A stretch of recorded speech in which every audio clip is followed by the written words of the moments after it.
أشهد أن لا إله إلا الله وأن محمدا عبده ورسوله أرسله بالحق بشيرا ونذيرا وداعيا إلى الله بإذنه وسراجا منيرا وقد قال الله تعالى في كلامه المجيد وفرقانه الحميد أعوذ بالله من الشيطان الرجيم بسم الله الرحمن الرحيم يا أيها الذين آمنوا لا تدخلوا بيوتا غير بيوتكم حتى تستأنسوا وتسلموا على أهلها ذلكم خير لكم لعلكم تذكرون صدق الله العظيم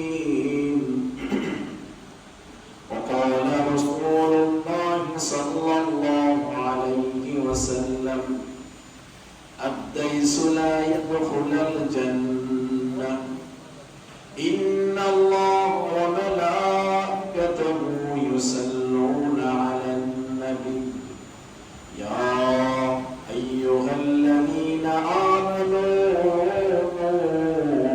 صلوا عليه وسلموا تسليما بلغ العلا بكماله كشف التجار جماله السنة جميع خصاله صلوا عليه وآله لا إله إلا الله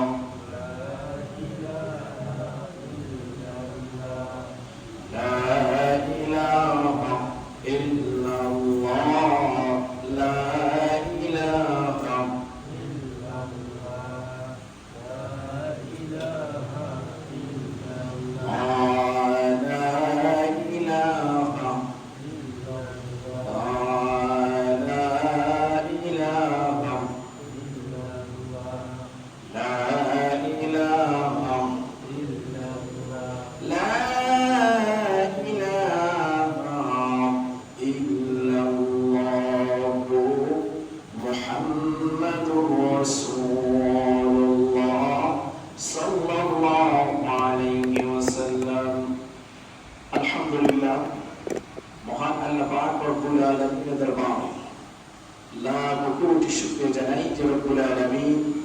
আজকে এই পবিত্রময় দিনে পবিত্র জুমার দিনে আমাদেরকে পৃথিবীর শ্রেষ্ঠতম জায়গা মহান আল্লাহ সুবহানাহু ওয়া তাআলা ঘরে আসা বসার যে তৌফিকটুকু দান করেছেন এজন্য আমরা সকলে শুকরিয়া আদায় করি আলহামদুলিল্লাহ। দুরূদ ও সালাম পেশ করছি মানবতার মুক্তির দিশারি নবীদের নবী সাল্লাল্লাহু আলাইহি آخر زمان نبي محمد رسول الله صلى الله عليه وسلم শহীদদের সর্বোচ্চ আত্মার মাগফিরাত কামনা করছি যারা দিনের জন্য ইসলামের জন্য তাদের বুকের তাদের রক্তকে বিলীন করে দিয়ে আল্লাহর জমিনে আল্লাহর দ্বীনকে বাস্তবায়ন করার চেষ্টা করেছেন। আল্লাহ সুবহানাহু ওয়া তাআলা যেন তাদের সকলকে শাহাদাতের সর্বোচ্চ মাকাম জান্নাতুল ফেরদৌস নসিব করে সকলে আমিন আমিন। সম্মানিত মুসলিমগণ, আজকে এই জুমার দিনে সংক্ষিপ্ত আলোচনা আমরা পর্দার বিষয়ে আলোকপাত করব। আল্লাহ রাব্বুল আলামিন আমাদেরকে শোনা আমল করার তৌফিক দান করুন সকলে আমিন। পর্দা যেটাকে আমরা আরবিতে বলা হয় আল হিজাব, পর্দা এমন একটা ইবাদত যে ইবাদতটা নামাজ আমাদের জন্য যেভাবে ফরজ, রোজা আমাদের জন্য যেভাবে ফরজ, ঠিক তেমনি ভাবে পর্দাও আমাদের জন্য ফরজ। যদিও আমরা যখন স্তব্ধগুলো বলতে থাকি যে নামাজ, রোজা, হজ, যাকাত এগুলো বলি দেয়, কিন্তু এখানে একটা কথা আছে যে নামাজ, রোজা, হজ, যাকাত, হজ অর্থে যাদের পয়সা আছে, যাদের সামর্থ্য আছে তাদের জন্য হজ, যাকাত যাদের সামর্থ্য আছে, যাদের পয়সা আছে তাদের জন্য যাকাত। নামাজ যেভাবে 7 থেকে 10 বছর পরে যখন বালেগ হয়ে যায়, এই বালেগ থেকে মৃত্যুর আগ পর্যন্ত সুস্থ মস্তিষ্ক, সুস্থ মস্তিষ্ক বলে বোঝায় যেটা পাগল না, সব নিজের জ্ঞান সব বুঝে, ওই পর্যন্ত নামাজ যেমনি ফরজ, তার সাথে সাথে ওই পর্যন্ত পর্দা করাও ফরজ। সুবহানাল্লাহ। পর্দাটা খুব কঠিন একটা জিনিস, যেটা সচরাচর পর্দার হিসাবটা যখন আসে তখন আমরা মনে করি শুধুমাত্র মহিলাদের দিকে যায়, যে মহিলারাও পর্দা করবে, তাদের জন্য পর্দা। কিন্তু আল্লাহ সুবহানাহু ওয়া তাআলা এই পর্দার ব্যাপারে পুরুষ মহিলা উভয়ের জন্যই ফরজ করে দিয়েছেন। যারা বলেন না সুবহানাল্লাহ। রাসূল সাল্লাল্লাহু আলাইহি ওয়াসাল্লাম বলেছেন, আদ-দাইসু লা ইয়াদখুলুল জান্নাহ, দায়ুস পর্দাবিহীন ব্যক্তি জীবনে কোনোদিন জান্নাত যাওয়ার কোনো কথা, জান্নাতের ঘ্রাণ পর্যন্ত পাবে না। যারা বলেন না নাউযুবিল্লাহ। তাহলে দায়ুস যারা পর্দা বেখানা, পর্দা নিয়ে তাদের কোনো কি নাই, মাথা ব্যথা নাই, শুধু নামাজ পড়বো, রোজা রাখবো, সবকিছু ঠিক আছে, কিন্তু পর্দা না। হুকুম একটা, এখানে নামাজ যেভাবে ফরজ, পর্দাও কি সেভাবে ফরজ করতে হয়েছে। পর্দার ব্যাপারে আল্লাহ রাব্বুল আলামিন কোরআনের একাধিক জায়গা বলেছেন।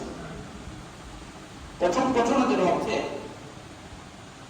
অনুমতি ব্যতীত কারো ঘরে প্রবেশ করা যায় না, অনুমতি ছাড়া কারো প্রবেশ করা যায় না।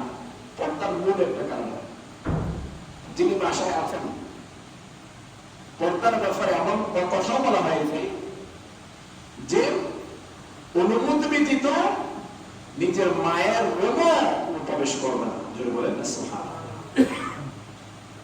আমার এই কথা বলা হয়েছে, পর্দা যে প্রাসঙ্গিক অনুমতি ব্যতীত নিজের সন্তানের ঘরে প্রবেশ করবে না, অনুমতি নিতে হবে।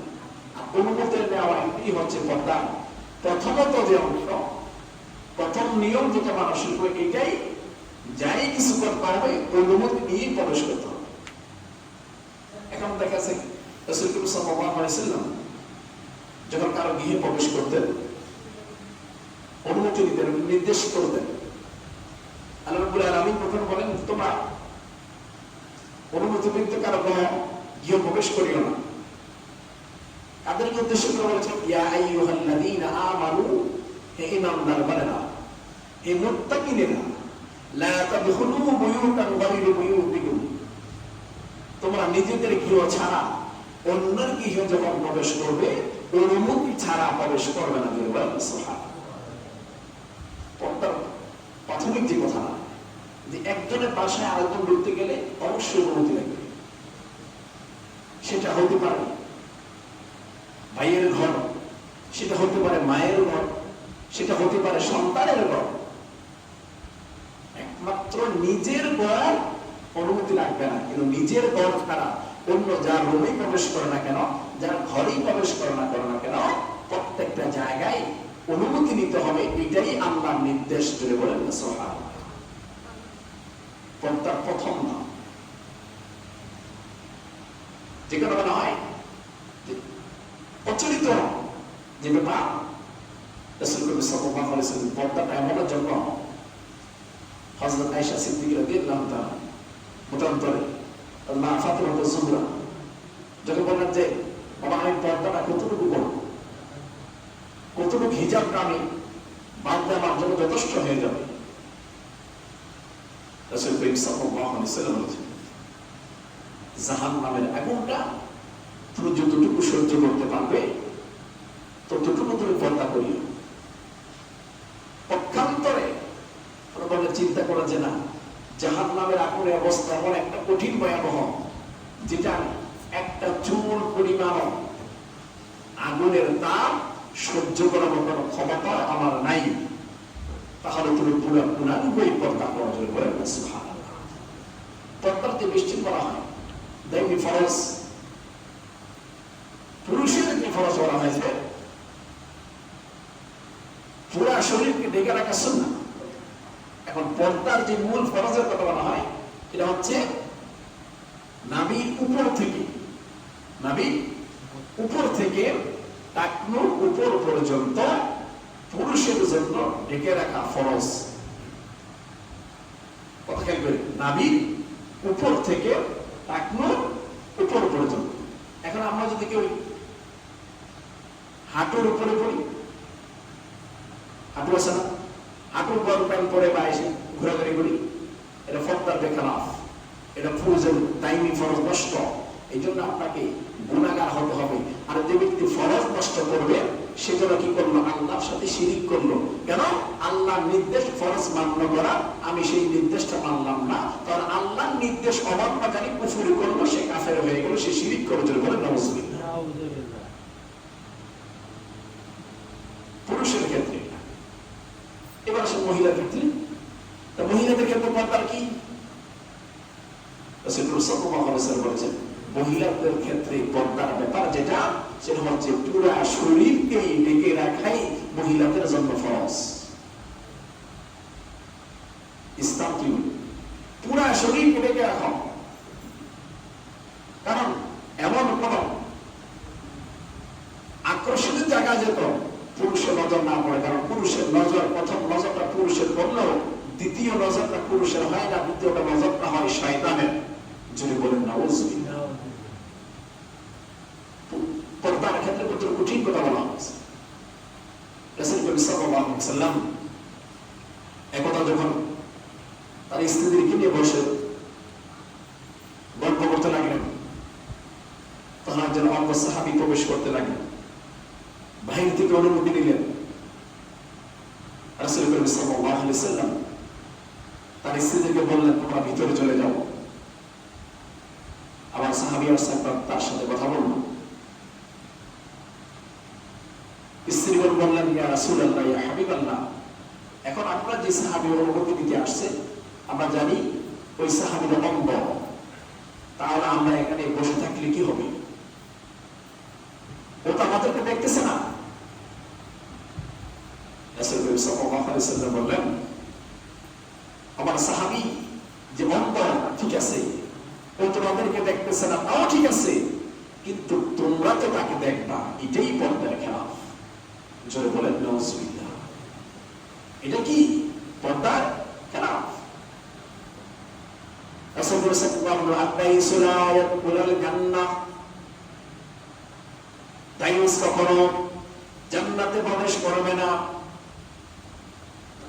যারা পর্দার বেখালাল, সে পুরুষ হোক কিংবা মহিলা, ওই পুরুষ এবং মহিলার জন্য সে যতই নামাজ পড়ুক, রোজা রাখুক, হজ করুক না, কিছু করুক না কেন, পর্দা যদি পরিপূর্ণ না মানে ওই পুরুষের জন্য ওই মহিলার জন্য জান্নাত হারাম হয়ে যায়।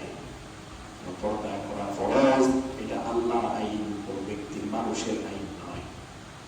কার আইন? আল্লাহর আইন। আমাদেরকে এটা বুঝতে হবে যে আল্লাহ নির্দেশ করেছেন, এটা করা যাবে না। আল্লাহ নির্দেশ করেছেন, এটাই করতে হবে। নবী তো তারা যারা সব সময় আল্লাহ নির্দেশকে মান্য করে। قد أفلح المؤمنون الذين هم في صلاتهم خاشعون। ওই মুমিনদেরকে জানাই দাও যে মুমিনরা আল্লাহ সাক্ষাৎ লাভের আশায় থাকে, যে মুমিনরা নামাজে ইক্তাদা করে, তাদেরকে জানাই দাও ওই মুমিনরা যেন তাদের পুঙ্খানুরূপে আল্লাহর হুকুম পালন করে। এটাই আল্লাহর হুকুমটা মানতে হবে পুঙ্খানুরূপে। অল্প মানলাম অল্প মানলাম না, এটা আল্লাহর হুকুম হয় না, এটা ইসলামের জন্য হয় না। শুধুমাত্র তামাশা ছাড়া, আল্লাহ বলেন শুধুমাত্র তামাশা ছাড়া আর কোনো কিছুই কাজে আসে না। এটা তামাশা করা। আল্লাহ বলেছেন শরীয়ত আইন এভাবে হবে। এখন আমরা যদি এটা ব্যতিক্রম করি, ব্যতিক্রম মানি, প্রত্যেকটা দিনই দেখেন পর্দা যখন বলা হয় পর্দার ব্যাপারে আমাকে যখন দেখা হয় রাসূলুল্লাহ সাল্লাল্লাহু আলাইহি ওয়াসাল্লাম বলেন কুল্লুকুম রাঈন ওয়া কুল্লুকুম মাসউলুন আন রাইয়া। প্রত্যেক ব্যক্তিকে তার পরিবারের ব্যাপারে, প্রত্যেক ব্যক্তিকে তার রাষ্ট্রের ব্যাপারে, প্রত্যেক নেতাকে তার জায়গা অনুসার তাকে জবাবদিহি করতে হবে। আমার স্ত্রী যদি পর্দা না করে এটার জন্য আমাকে জবাবদিহি করতে হবে, আমি তাকে নির্দেশ করছি কিনা। আমার সন্তান যদি পর্দা না করে এটার জন্য আমাকে জবাবদিহি করতে হবে কার কাছে? আল্লাহর কাছে। সন্তান ছেড়ে দেব যে আমার বাবা আমাকে মারে নাই, স্ত্রী সরাসরি আল্লাহ যেদিন থেকে বিবাহ হয়েছে সেদিন থেকে তার আমার সম্পূর্ণ দায়িত্ব তার কাছে অর্পিত করা হয়েছে। এখন সেই দায়িত্ব জায়গা থেকে সে তো কোনোদিন আমাকে পর্দার কথা বলে নাই, সে তো কোনোদিন আমাকে নামাজের কথা বলে নাই, সে তো কোনোদিন আমাকে রোজার কথা বলে নাই, সে তো কোনোদিন ইসলাম কি জিনিস আমাকে এই বিষয়ে অবহিত করেন। এখন আমি কেন জাহান্নামে যাব? আমি তার সহায়তা তার বুকের মধ্যে পাড়া নিয়ে জাহান্নামে প্রবেশ করব। জোরে বলেন নাউজুবিল্লাহ। অথচ যে সন্তানের জন্য বুকটা ফেটে যায়, রাত তো রাত নাই, দিনকে দিন নাই, ডাইন নাই, বাম নাই, হালাল নাই, হারাম নাই, পয়সা কামাইয়া তাদেরকে ভালো রাখার জন্য নিজে 10 টাকার জামা পরলো, সন্তানকে 500 টাকার জামা, নিজে 2 টাকার জুতা কিনলো, স্ত্রীকে 10 টাকার জুতা, এভাবে তাকে লালন পালন করার পরেও সরল মায়েদের ওই কাজ করা, আমার এই সন্তানরা, আমার এই স্ত্রীরা আমাকে ঠিকই সেখানে কি করবে? আমরা মতো কাজ করাতে পারি। যখন বয়স হয়ে যায়, যখন বালেগ হয়ে যায়, তাকে নির্দেশ কিভাবে দিতে হবে? একটা দিন লক্ষ্য করেন, একটা চেহারা আমাদের দেশে বলা আছে পুরুষ এবং মহিলা যখন মারা যায়, পুরুষের জন্য কাপড় থাকে 3টা, কিন্তু মহিলা যখন মারা যায় তার জন্য কাপড় থাকে কয়টা? 5টা। কয়টা? 5টা কাপড়। আর 2টা কাপড় দেওয়া হয় বাড়তি, হিজাব দেওয়া হয়, নাফা দেওয়া হয়, আটকে রাখা হয়, যাতে করে কোনোভাবেই পর্দার খেলাফ না হয়। একটা দিন লক্ষ্য করতে দেখা গেছে কি, যখন মহিলাকে মারা যায় তাকে আর কেউ দেখতে দেয় না, দেখা যাবে না, দেখা যাবে না, পর্দা নষ্ট হবে, দেখা নিষেধ। অথচ এই মহিলা যখন বেঁচে ছিল তার ফেসবুকে হাজার হাজার ছবি দেওয়া, তার টিকটক আইডির মধ্যে একটা দেখা যায় সাগর থেকে শুরু করে কোনো জায়গার বাদ নাই, তার ভিডিও করা। তাহলে ওই সময় যখন হাজার হাজার মানুষ দেখতে পাওয়ার সমস্যা নাই, এখন মরার আইসে সেখানে হাজির করেছে, যদিও মরাটাকে দেখা যায় না। তারপর হচ্ছে আপনার মৃত ব্যক্তি, এটাই আপনার যায় যখন জীবিত ছিলেন, রঙ্গ বেরঙ্গ করে আপনি টিকটক করে ভিডিও করে রিলস বানাইয়া আপলোড করেছেন, যতক্ষণ মানুষগুলা দেখছে ওই মানুষগুলো আপনাকে মাহাবাদিস দায়িত্ব ছিল, ওই মানুষদের প্রত্যেকে এক একটা দেখা, এক একটা জিনা আপনার কবরের মধ্যে এক একটা বিশাল আকারে জাহান্নামের নরক হিসেবে আপনাকে দায়ী করা হচ্ছে। বলেন না, মারা গেলে ওইখানে পর্দার জীবিত থাকা অবস্থা পর্দা করা, মারা গেলে শেষ। আপনাকে একদিন আপনাকে একদিন ঠিক করে রাখবেন। যদি মনে করে একটা দূরত্বে আসতেছে, ওই লাশটাকে ফ্রিজিং করে একদিন তাহলে 2 দিন সর্বোচ্চ এর উপরে করা। আর গ্রামের অঞ্চলে যেটা অবস্থা, মারা যাইতে দেরি, মারি করতে দেরি হয় না। ওই সময় সামান্যটুকু পর্দা কেউ দেখে ফেলবে। লক্ষ্য করবেন, মহিলারা বললে চাদরটা এরকম ভাবে উপরে দেওয়া হয়, কবরের মধ্যে লাশটা যেন আমায় কেউই দেখে না, এরকম প্রদর্শন করে। একটু চিন্তা করেন, এভাবে যদি তার দুনিয়াটা জিন্দিগিটা কাটাইতো। উনি জানে এই জন্য বলা হয়েছে এমন পুরুষ আছে আমাদের সমাজের মধ্যে যে বউদের বিনুনি ব্যবসা করে। এমন পুরুষ আছে আমাদের সমাজে যে বউদের ছবি তারা আবার শেয়ার করে, বউ ফেসবুক ছবিতে আবার শেয়ার করে। এমন পুরুষ আমাদের সমাজে আছে, এমন পুরুষ আমাদের সমাজে আছে বউ টিকটিক করে রিলস বানায়, একদিন পর্যন্ত নিষেধ করে না, একদিন পর্যন্ত নিষেধ করে না। তাহলে আপনার নামাজ রোজা যাই কিছু করার না কেন, ওই একটা নিষেধ না করার কারণে জাহান্নামটা যাওয়ার জন্য আপনি নিজেই যথেষ্ট। মানতে হবে, আপনাকে মানতে হবে।